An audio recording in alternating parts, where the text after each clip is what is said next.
Shuti mudukurikira kuri SRTCNM TV, kongeye kubashimira cyane ubwitange mugira mukurikira channel yacu. Mukomere, mwihangane, ibihe bikomeye isi yose irimo, Rwanda by'umwihariko, ntabwo ariko bizahora.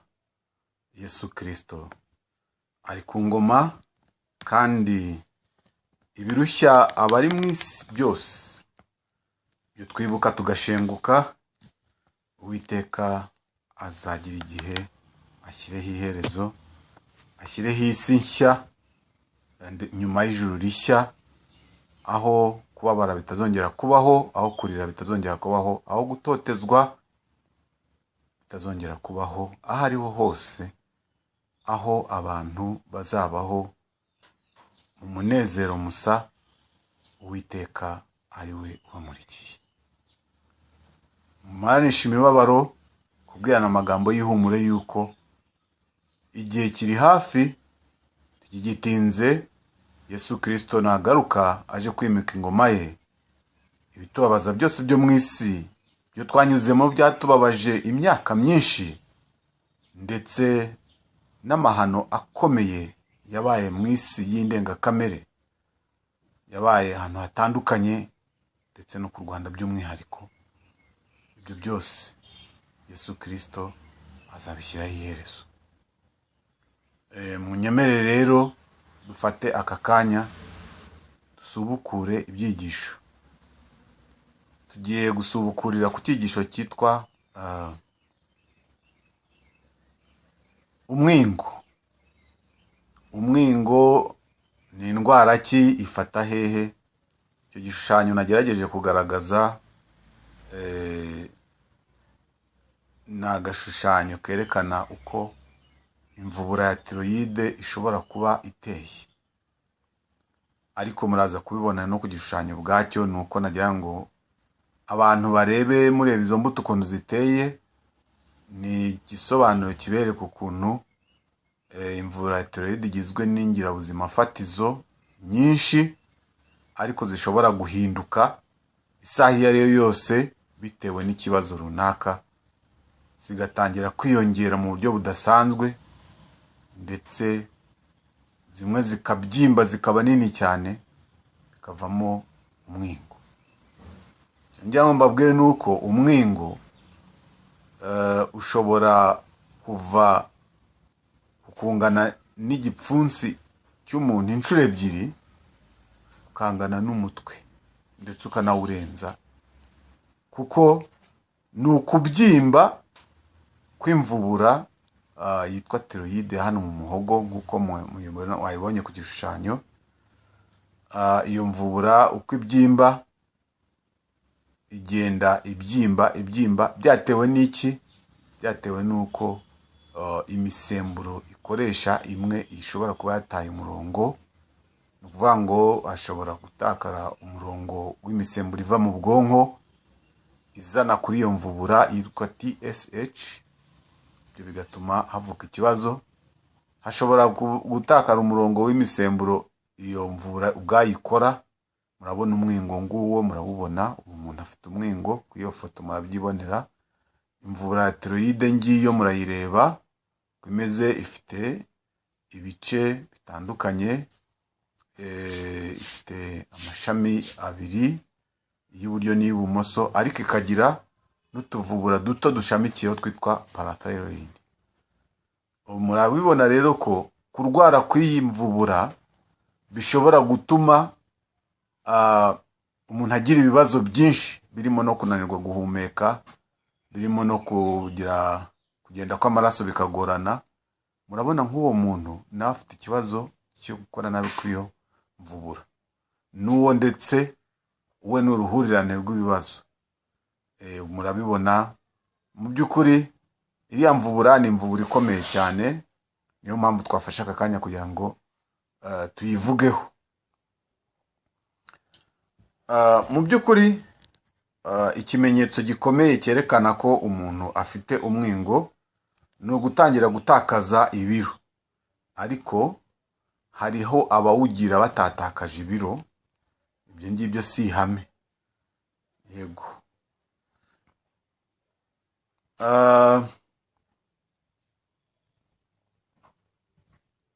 Ndetse umuntu agakomeza kumva afite intege nke cyane, ibimenyetso bikakunda kugaragara bigenda buhoro buhoro kimwe ku kindi. Niyo mpamvu abagore bakunda gutaka ibibazo by'umwingo, kubera ko bo by'umwihariko iriya mvubura ikorana n'izindi mvubura bafite zitwa ovaries. Mu yandi magambo, iriya tiroyide mubona ibyimba mu muhogo kuriya igihe umuntu arwaye umwingo, twe tuyifata nk'aho ari imvubura cyangwa se ari ovari ya gatatu. Niyo mpamvu abagore aribo bakunda kuyirwara cyane, uretse ko n'abagabo barayirwara. Turareba impamvu. Igihe umwingo uje, ntabwo bikunda gufatwa nk'aho ari ikintu kije gihubuko gutyo. Ntabwo ari indwara iza ako kanya, ni indwara iza gahoro gahoro. Ahubwo iba yaturutse ku bibazo byagiye biza ruto ruto, ku mvubura zagiye zitakaza ubushobozi bwo gukora, ndetse n'ubuzima bushobora kuba bwahungabanye mu buryo bumwe cyangwa ubundi.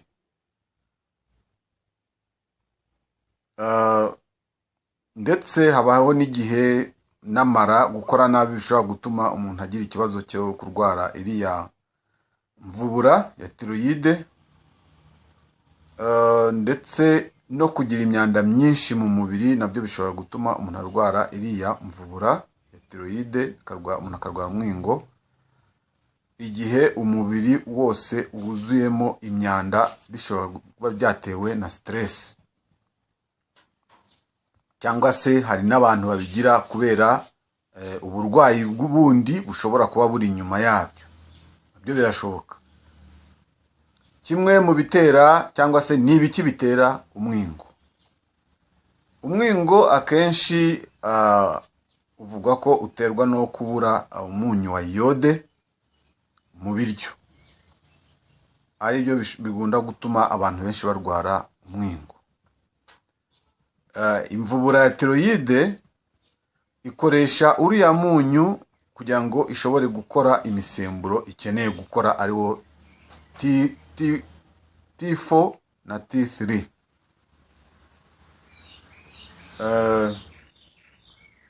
Imirire ikennye mu munyu wa tiroyide ituma umuntu ashobora kurwara uriya umwingo cyangwa se iriya mvubura. Ndetse hari ibindi bishobora kubitera: kugira ibibazo byinshi mu ntekerezo bishobora kubitera, kugira umunaniro w'intekerezo, kugira ibitekerezo binaniwe cyane, kugira stress iri ku rwego rwo hejuru, kugira amarangamutima yahungabanye, nabyo bishobora gutuma umuntu arwara iriya mvubura, akarwara umwingo. Aho abantu bibeshyera ni uko bo batekereza ko kurwara umwingo ari igihe habyimbye gusa, ariko kuri nuko hari n'igihe umuntu ashobora kurwara tiroyide akarwara umwingo ariko hatabyimbye. Icyo nacyo ni ikintu abantu bagomba kumenya. Abantu baba hafi y'inyanja ntago bakunze kurwara umwingo, kubera ko ibyo barya biba birimo umunyu wa iyode mwinshi.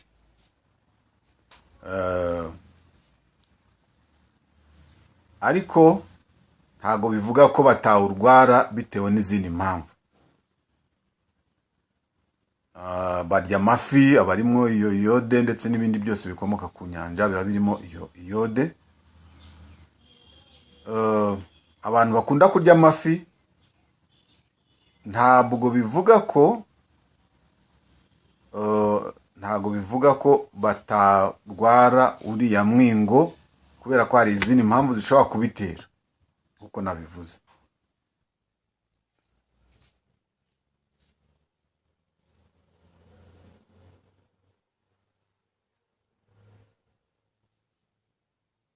nukuvuga rero kimwe mu bintu bishobora yenda gufasha gusa kurwanya nuko amafi arimo yarwanya uriya mwingo, ariko ntabwo ari garanti 100%. Ukuri nuko umunyu wa iyode ari uboneka mu bintu byinshi ndetse n'ibikomoka mu butaka, ukabonekamo n'ibikomoka mu nyanja. Umwingo rero ushobora gufata abantu bakunze kurya ibiryo byatakaje umwimerere wabyo. Abantu bakunda kurya cyane ibiryo byatakaje umwimerere wabyo baba bafite ingorane nyinshi zo kurwara umwingo. Vanga abantu bakunda kurya amafiriti gusa, abantu bakunda kurya ibintu byose byatakaje umwimerere baba bafite ingorane nyinshi zo kurwara umwingo.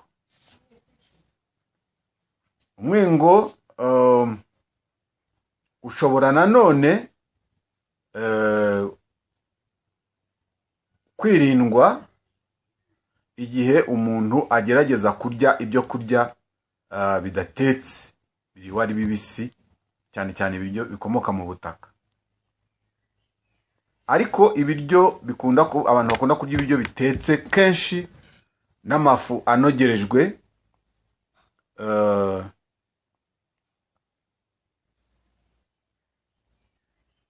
ntibagire igihe cyo kugerageza kurya ibiribwa bibisi nk'imboga n'imbuto, cyangwa se ngo barye ibintu bidatetse.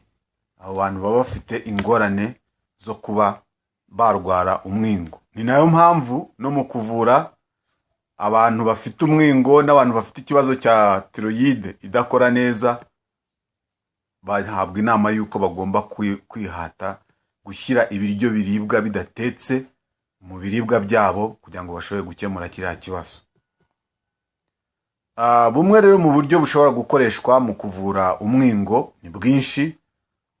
Harimo gukoresha imirire, ariko hari n'uburyo bwo gukora ama exercise, ndetse hari n'uburyo bwo gukoresha za pack zo kwapurika kuri tiroyide kugira ngo ishobore kwirwanaho. Ni ukuvuga ngo ni ugufatanya ibintu byinshi, kuko iriya nyama kugira ngo itangire kubyimba ni uruhererekane rw'imikorere y'umubiri bigenda bihererekanya kimwe ku kindi, hagatangira gusenyuka. Bityo rero no kubaka niko bigenda bisaba kunganya uburyo bwinshi bushoboka.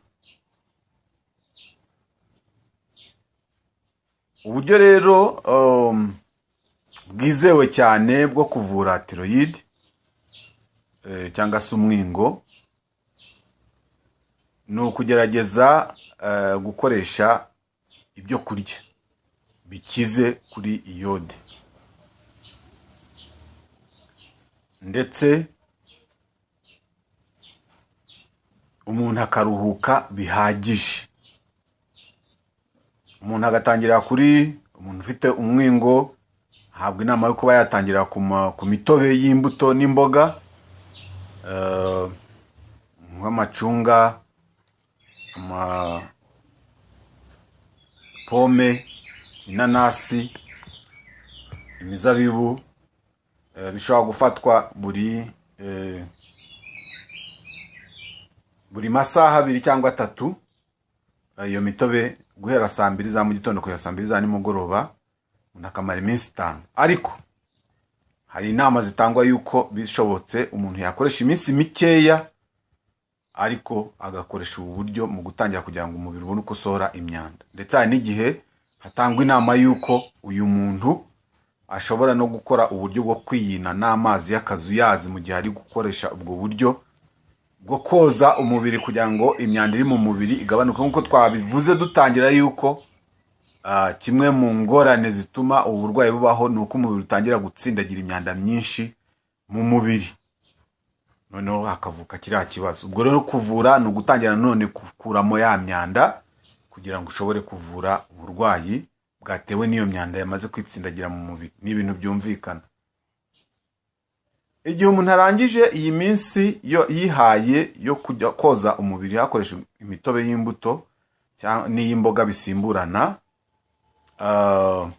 Ashobora kumara indi minsi 3 arya imbuto n'amata, akoresha imbuto agakoresha n'amata. Hano amata ashobora gukoreshwa amata y'inka, ariko hagatangwa inama yuko umuntu yakibanda cyane ku mata yavurishijwe, ndetse akasa nkaho azana amazi yitandukanya n'amavuta, agasa nkazana agashariri. Ayo niyo mata umuntu akwiye gukoresha. Noneho agafata imbuto n'ayo mata, agafata ibyo kurya cyangwa se ropa 3 ku munsi.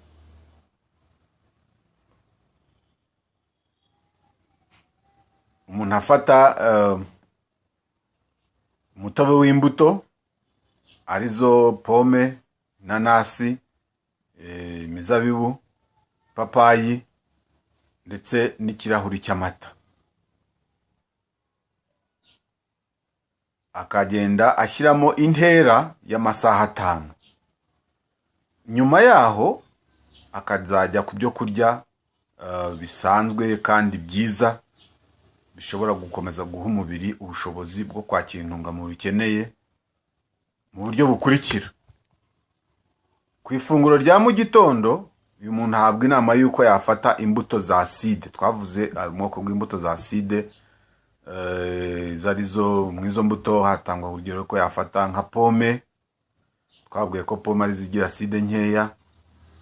Hakaba n'izitwa grapefruits. Grapefruits n'ubwoko bw'amacunga, ndetse hakaba n'amacunga ubwayo, na za poire, ndetse n'imizabibu, n'ikirahuri cy'amata. Hano ashobora gukoresha amata, ya mata twavuze, cyangwa se agakoresha amata ya almonds cyangwa amata ya coconuts, cyangwa se umuntu akaba yafata amata ya almonds akavangamo amata make y'inka, nabyo birashoboka. Noneho agafata n'urushyi rwuzuye rw'ubunyobwa bubisi bwabanje gutumbikwa gake mu mazi meza bukoroha, noneho umuntu akabuhekenya mu gitondo kugira ngo abonemo zinc ihagije. Mbere yuko afata ifunguro rya saa sita, hagati y'ifunguro rya saa sita n'ifunguro rya mu gitondo, agomba gufata ikirahuri cy'umutobe w'imbuto cyangwa w'imboga, cyongewemo umusemburo, kugira ngo bishobore gufasha iriya mvura gushobora gukora. None saa sita, ifunguro rya saa sita cyangwa ifunguro rya kumanywa, uyu muntu yafata imboga zatetswe mu mwuka, imboga rwatsi zatetswe mu mwuka cyangwa z'icyatsi kibisi. Ubwo hano imboga yakibandaho cyane ni imboga za sukuma wiki, ni za ndive. Izo nizo mboga zikwiye kwibandwaho cyane, sukuma wiki cyangwa andive, ndetse na dodo. Izi ni imboga zakibandwaho, zikaba zafasha umuntu ufite iki kibazo. Nyuma y'izo mboga rero, umuntu ufite ikibazo cy'umwingo cyangwa arwaye inyama ya thyroid, aba agomba kurya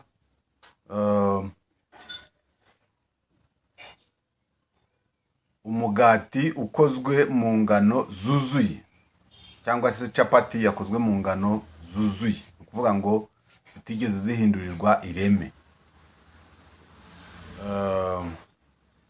Akarenzaho ikirahuri cy'amata, ya mata yavurije, iyo ita buttermilk, ya mata yavurije cyangwa se ashaririyemo, ariko batandukanyije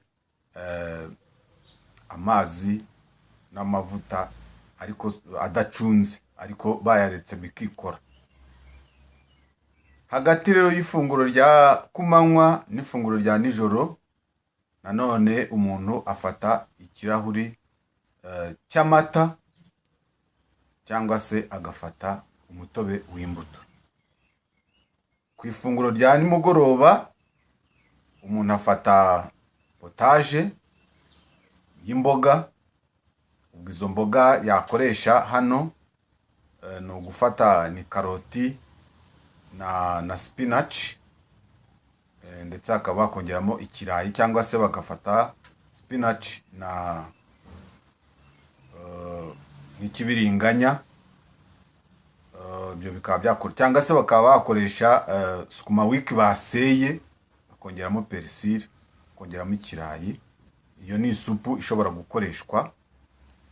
Noneho bakaba batogosamo ifi mu izo mboga igihe bazitogosa. Nanone akaba yafata salade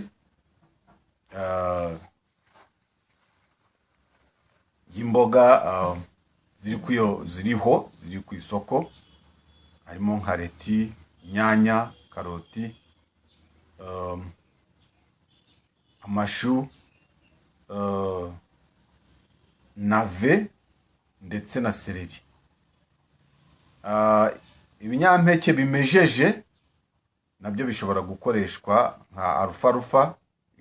Imbuto za alfalfa zimejeje ufasha kuvura uwo mwingo mureba, iyo nyama ya tiroyide. Ibi bishobora kuyifasha rwose.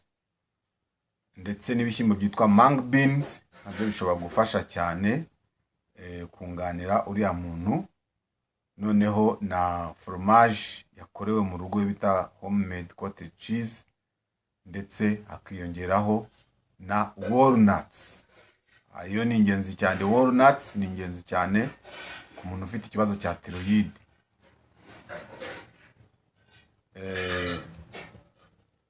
Noneho mbere yuko umuntu ajya kuryama akanywa amata cyangwa se umutobe w'imbuto. Umurwayi agomba gufata ikiruhuko gihagije, akagira umunsi umwe mu cyumweru ajya mu buriri akirirwa aryamye umunsi umwe mu cyumweru, kugira ngo umubiri ubone kuruhuka bihagije. Niba ibyo akabikora amezi 2 akurikirana mu gihe ari kuri treatment. Umuntu agomba gukora exercise cyangwa se imyitozo ngororamubiri nyinshi mu gihe ibimenyetso bitangiye kugabanuka, natangiye kugarura akabaraga. Apeti y'umuntu ufite uburwayi bwa tiroyide iba ari nyinshi cyane, ndetse n'ibiro bigabanuka. Ibyo ngibyo ntabwo bikwiye gutera umuntu ubwoba, ariko bigenda byongera kugaruka mu buryo buhoro buhoro. Ariko turababwira yuko hari n'abagira ikibazo cy'umwingo batananutse, nabyo mubimenye. Ariko biriya akenshi biterwa nuko umutima w'umuntu ufite ikibazo cya tiroyide udakora neza, ukora cyane, ubuteraguzwa cyane. Ni nacyo kimenyetso kigaragaza ko umuntu afite tiroyide idakora neza. Ntuza heartbeat ibiri hejuru cyane. Itangiye kugabanuka rero, icyo gihe bya bibazo nabyo bigenda bigabanuka.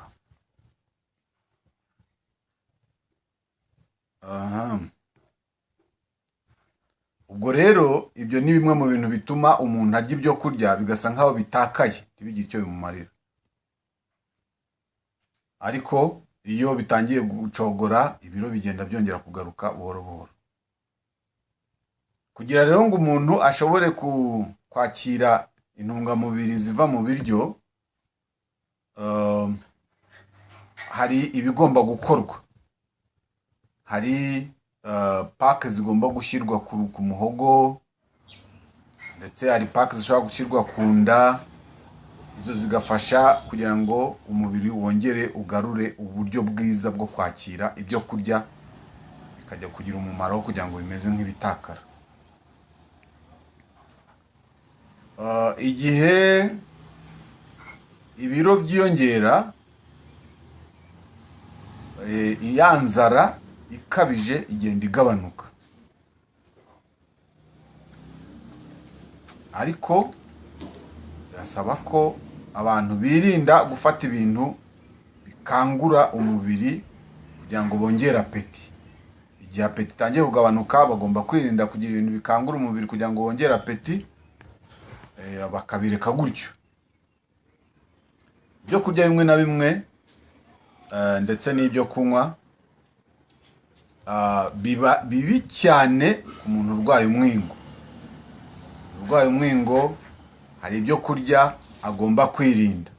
Ibya mbere ni ibiryo birimo acide cyanide, kubera ko acide cyanide ijya kwica umunyu wa yode. Ntabwo ari yode gusa wica, ahubwo ujya kwica n'indi myunyu ikenewe ahandi hantu.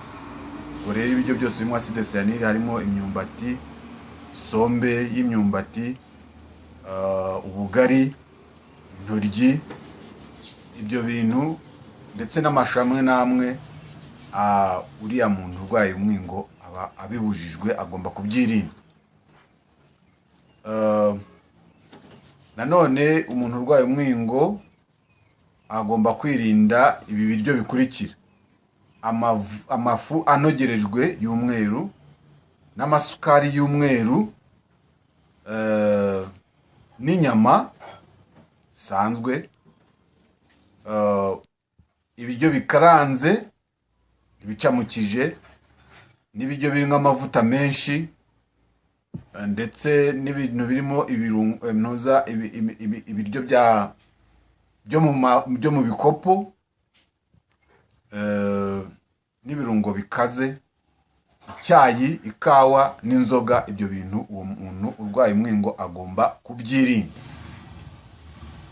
Gusa yenda ikintu cyemewe kuba yakoresha bitewe n'umumaro kiba gifite, iyo ari wa muntu ufite umwingo ariko abyibushye cyane, agirwa inama y'uko we yajya akoresha kayene rimwe na rimwe mu biryo bye, kuko kayene ijya gushyushya umubiri igatuma metabolisme ishobora kugenda neza.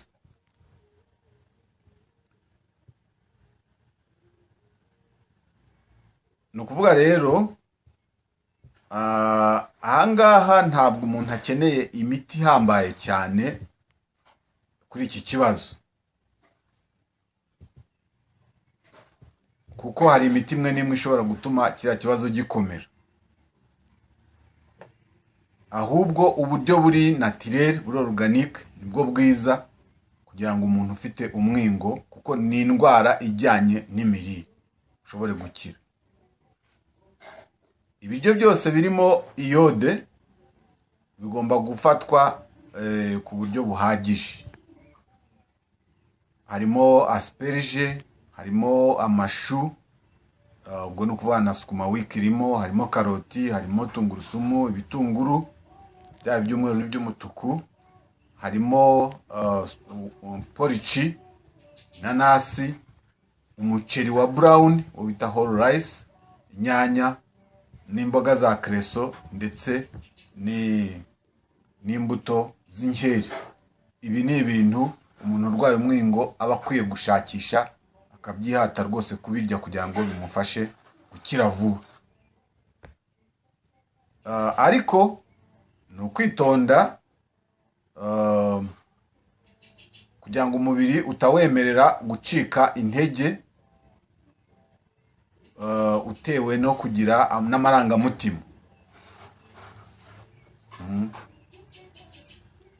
Cyangwa se ibintu byo kugira amarangamutima ajahagurika, kwiheba. Ibi bintu uyu muntu akwiye kubyirinda, kuko nabyo biri mu bituma uburwayi butakira vuba. Mu yandi magambo, niyo mpamvu umuntu ufite umwingo aba asabwa ko yagerageza gukora exercise ya deep breathing, guhumeka wikije umwuka umarana iminota amasegonda 15, ukawurekura gake gake, bigakorwa kenshi. Ibiri mu bintu nabyo byafasha, kandi umuntu akabikora ijosi yarizamuye rireze riri hejuru, ndetse bikaba byiza kubikora umuntu abivanga no gukora exercise ya squat, ugafata kuri grillage cyangwa ku kintu ukamanuka nk'ujya kwicara ariko ijosi rireze, kugira ngo bishobore gufasha mu gukemura kiriya kibazo.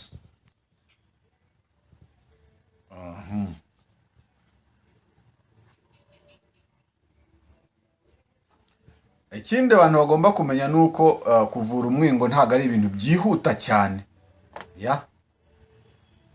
Ntago byihuta cyane, kugira ngo abantu batagira ngo ni nko kuvura malaria, bisaba kwihangana. Noneho gufata ibyo kurya bihamye bijyanye no gufasha kuri ubu burwayi ni ingenzi cyane, kugira ngo umuntu akire rwose mu buryo bukwiye.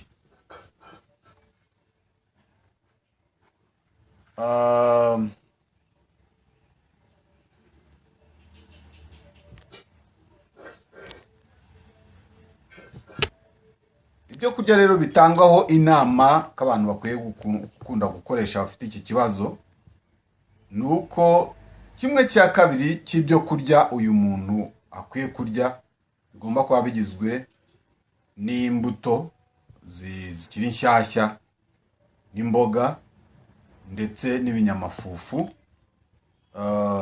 kandi bikibanda cyane ku ngano zuzuye ndetse n'ibirayi. Ibyo nibyo bikwiye kwibandwaho cyane, ingano zuzuye n'ibirayi, kandi ibirayi by'umwimerere. Ibi ni ingenzi cyane. Ibirayi ni ingenzi cyane kuko amafufu bitanga afasha cyane abantu bafite ikibazo cy'umwingo. Ariko bigomba gutekanwa ibishishwa byabyo. Kigomba kwitonderwa, bigomba gutekanwa ibishishwa byabyo, ntago bigomba guhatwa, ahubwo bigomba kozwa mu mazi arimo umunyu, birumvikana, kugira ngo wice mikorobe, hanyuma ukabitekana ibishishwa byabyo, hanyuma ukaza gukuraho ibishishwa ugiye kubirya, waba ugiye kubikoramo potage, waba ugiye kubirya bisanzwe, waba ugiye kubirisha isupu, waba ugiye kubirisha ifi, waba ugiye kubirisha igi watekanye n'ipapayi mbisi. Ibi birayi bigomba gutekwa bidahase, ni ingenzi cyane. Amaproteine agomba kwibanda cyane cyane ku magi. Amagi nkuko nabivuze, amagi ushobora gufata amagi ukabanza ugafata ipapayi ukayihata mbisi.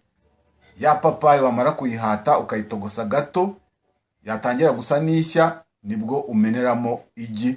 Noneho ryagi nibwo ushobora kuri umubiri uryakira neza cyane, kuko ya papayi gufasha kuritunganya.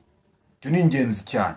Cyangwa se utabikoze gutya, ugafata igi ukaritogosa bisanzwe, warangiza ukarikamuriraho indimu ukarirya, nabyo ni ingenzi cyane.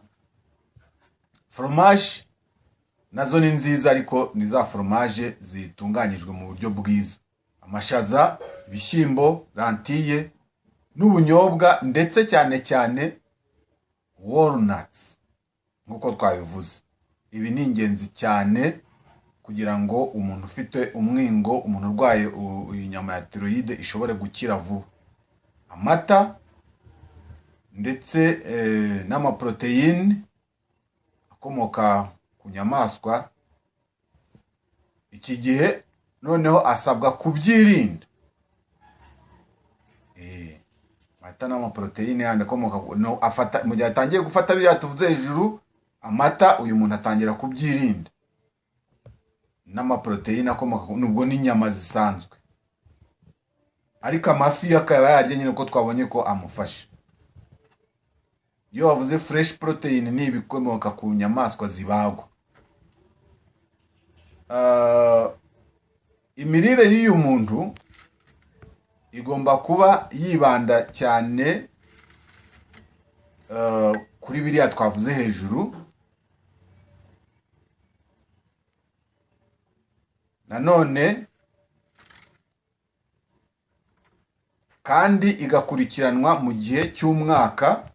Noneho uyu muntu akajya akunda gukoresha compress, cyangwa se agashyira pack ku ijosi, kuri tiroyide nyine hari pack health care ikora, kandi muri iyo pake mu byo dushyiramo n'ibirayi biba birimo, dufite ukuntu tubitunganya biri fresh, tukavanga n'amawire essentiel n'ibindi bintu biri organic kandi biri vegetable bifasha kuba byakunganira uyu muntu ufite ikibazo cya thyroid, ndetse na kayene ibirimo kugira ngo ijye gustimulatinga saturation. Ubwo rero umuntu ufite uburwayi abakeneye ko iyi pack ari ingenzi cyane ayishyiraho. Ndetse no kunda na pack ishyirwa kunda nayo iba ari ngombwa. Hari pack ishyirwa ku ijosi, hari na pack ishyirwa kunda, biba bikozwe muri products zimwe, ni ngombwa cyane. Bikaba byakorwa amajoro 5 akurikirana mu cyumweru, bigakorwa iminsi amezi 2, korwa amezi 2 mu minsi 60. Ariko umuntu agashyiramo ukwezi ko kuruhuka ntabyo akoresha, nanone nyuma akazongera akabikoresha. No kuvuga ngo uruhu rw'uyu muntu rugomba kuba rusohora imyanda ku buryo buhagije. Niyo mpamvu abagomba no gukora ama exercise atuma uruhu rusohora ibyunzwe.